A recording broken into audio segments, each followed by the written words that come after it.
Assalamualaikum. Benar ini dengan Bapak Anton yang tinggal di Jalan Cendana Raya nomor 3 ya Pak? Benar ya Pak ya? Baiklah Pak, perkenalkan saya apoteker Yeti Rahayu yang sedang bertugas di Rumah Sakit Anissa Pak. Ya Pak, di sini saya ingin meminta waktu Bapak untuk menerima konseling dari saya itu 10 sampai 15 menit ke depan. Apakah Bapak bersedia Pak? Bersedia Pak ya? Ya, terima kasih banyak Pak sebelumnya karena telah bersedia untuk mendengarkan konseling dari saya ya Pak. Baik Pak, saya langsung mulai saja ya. Ya, jadi apa yang telah dokter sampaikan mengenai pengobatan yang Bapak terima? Ya, eh, apakah dokter menjelaskan cara minum obatnya Pak? Menjelaskan Pak ya, tapi sedikit. Oke. Kemudian harapan apa yang dokter sampaikan kepada Bapak mengenai pengobatan ini? Oke, kata dokternya semoga cepat sembuh ya. Ya, begitupun juga saya ya Pak ya. Saya akan mengatakan hal yang demikian juga. Oke Pak, saya ingin menanyakan Pak sebelumnya, apakah Bapak punya alergi Pak terhadap obat-obatan tertentu atau terhadap makanan? Tidak ada Pak ya. Kemudian riwayat asam lambungnya Pak ada? Tidak ada juga. Oke, baiklah Pak. Langsung saja ya Pak, saya ingin menjelaskan mengenai pengobatan yang Bapak terima. Ya Pak, di resep Bapak ini tertulis ada obat captopril, ada obat atorvastatin, ada obat furosemid, ISDN, kemudian ada aspilet. Oke Pak, sebelum saya menjelaskan, kalau Bapak mau menyiapkan pena atau buku untuk menulis agar tidak lupa silahkan Pak ya. Ya, baik Pak. Di sini ada obat captopril ya Pak. Ya, captopril ini obat untuk menangani hipertensinya Bapak. Karena di sini kan Bapak ada hipertensi ya, tekanan darahnya tinggi. Jadi Bapak minum obat captopril.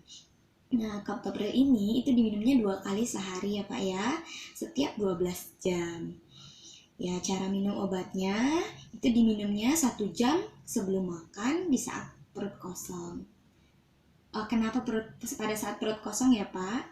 Karena penyerapan obat captopril ini bagus pada saat keadaan perut kosong Pak. Begitu ya Pak ya. Nah, jadi captopril ini dia punya efek samping Pak. Efek sampingnya itu batuk kering. Ini jarang terjadi. Tapi apabila Bapak mengalami batuk kering itu selama beberapa hari berturut-turut, itu silahkan Bapak kembali ke dokter untuk berkonsultasi ya Pak ya. Oke, saya lanjutkan Pak. Ini ada obat atorvastatin. Nah, atorvastatin ini untuk menangani kolesterolnya Bapak ya. Kolesterol Bapak kan tinggi, jadi minum atorvastatin untuk menurunkan kadar kolesterolnya. Nah, ini Bapak minumnya itu 1 kali sehari. Itu boleh siang atau boleh sore hari ya Pak ya. Ya, jadi efek samping dari obat ini tuh bisa melemahnya otot atau nyeri otot, nyeri sendi. Itu juga sebenarnya jarang terjadi. Ini bisa terjadi kalau jangka panjang penggunaannya. Jadi kalau Bapak merasakan efek samping seperti itu juga silahkan kembali ke dokter untuk berkonsultasi. Kemudian di sini ada obat furosemid ya Pak. Nah, ini furosemid ini untuk udem. Jadi untuk mengeluarkan cairan. Jadi Bapak kan di sini terkena penyakit jantung ya Pak ya. Nah, biasanya penyakit jantung ini sesak ya Pak ya, bisa sesak. Jadinya furosemid ini untuk mengeluarkan cairannya. Jadi Bapak nggak sesak lagi. Diminumnya itu 2 kali sehari ya Pak ya, pagi dan sore hari. Ini jangan diminum pada malam hari Pak, karena ini efeknya bisa berkemih. Jadi kalau Bapak berkemih terus, kalau diminum malam hari, itu bisa tidurnya terganggu Pak. Jadi minumnya pagi dan sore hari. Oke, ini kemudian untuk obat ISDN ya Pak ya, ini untuk jantung Bapak. Jadi untuk mengatasi nyeri. Jadi di sini tadi saya melihat juga riwayat Bapak itu ada nyeri juga ya Pak ya. Nah, jadi ini bisa untuk mengurangi nyeri Bapak. Nah, ini diminumnya setelah makan. Ini diletakkan di bawah lidah ya Pak ya. Itu namanya sublingual Pak. Diletakkan saja di bawah lidah ya Pak ya sampai obatnya habis. Nah, kemudian ini ada obat Aspilet. Ini diminumnya 1 kali sehari setelah makan, karena obat Aspilet ini bisa menyebabkan mengiritasi lambung, jadi meningkatkan asam lambung. Jadi bapaknya minum harus setelah makan. Oke Pak. Ini efek sampingnya itu bisa sembelit Bapak, bisa juga fesesnya berwarna hitam, kemudian bisa sakit kepala juga. Cuman ini jarang terjadi.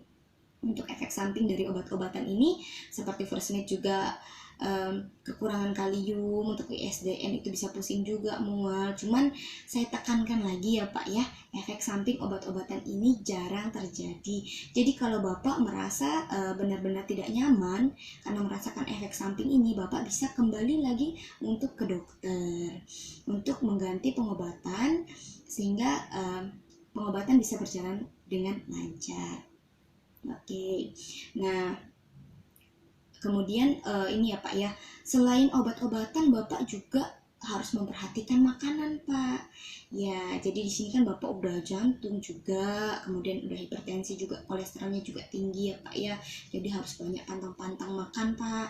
Nah, ya sebelumnya saya mau tanya, Bapak ada nggak konsumsi obat-obat herbal atau jamu-jamu yang mengandung ginseng atau yang mengandung bawang putih seperti itu, apa ada Pak?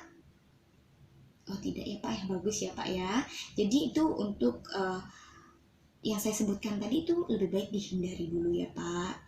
Kemudian untuk Bapak lebih banyak untuk beristirahat, jangan melakukan aktivitas yang berat.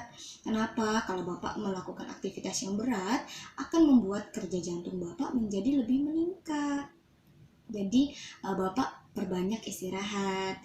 Kemudian Bapak kurangi dulu Pak ya makan seafood atau makan makanan yang mengandung kolesterol tinggi, lemak-lemak tinggi itu dikurangi dulu Pak, karena di sini kadar kolesterol Bapak itu sangat tinggi.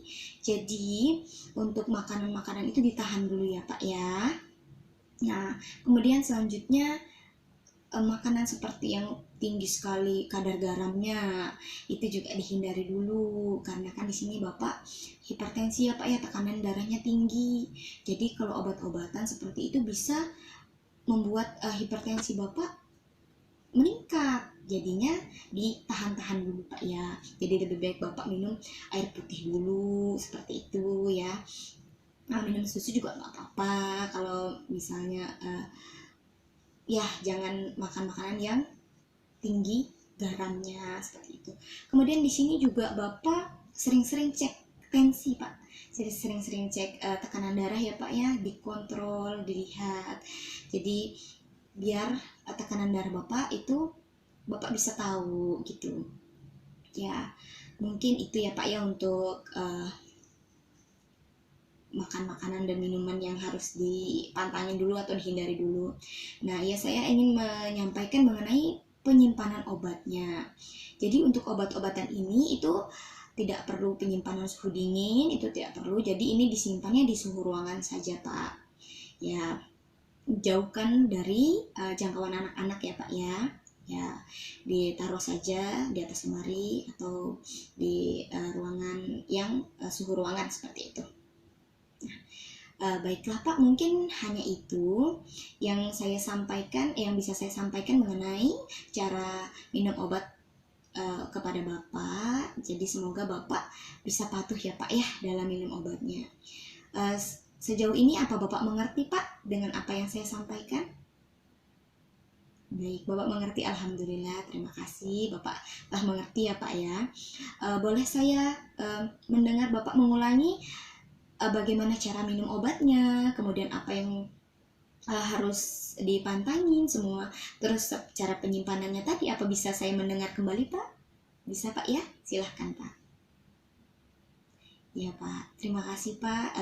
Saya anggap Bapak mengerti ya Pak ya. Bapak telah mengulangi kembali dengan baik.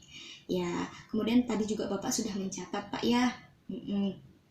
Oke Pak, Bapak bisa membuat alarm Pak di HP untuk pengingat minum obat Bapak juga. Jadi Bapak nggak lupa kalau minum obat. Ya, eh, terima kasih banyak Pak karena Bapak telah mendengarkan dengan baik dari awal sampai akhir. Semoga Bapak cepat sembuh ya Pak ya. Saya harap Bapak patuh minum obatnya. Terus menghindari pantangan-pantangannya Pak ya. Semoga Bapak cepat sembuh. Ya, baik Pak, nanti apakah Bapak bersedia saya punya form? Ini nanti formnya online, nanti saya kirimkan ya Pak. Tanda tangani itu untuk bukti kalau Bapak telah menerima konseling dari saya. Ya, terima kasih Pak karena Bapak telah bersedia. Ya Pak, terima kasih banyak Pak. Assalamualaikum.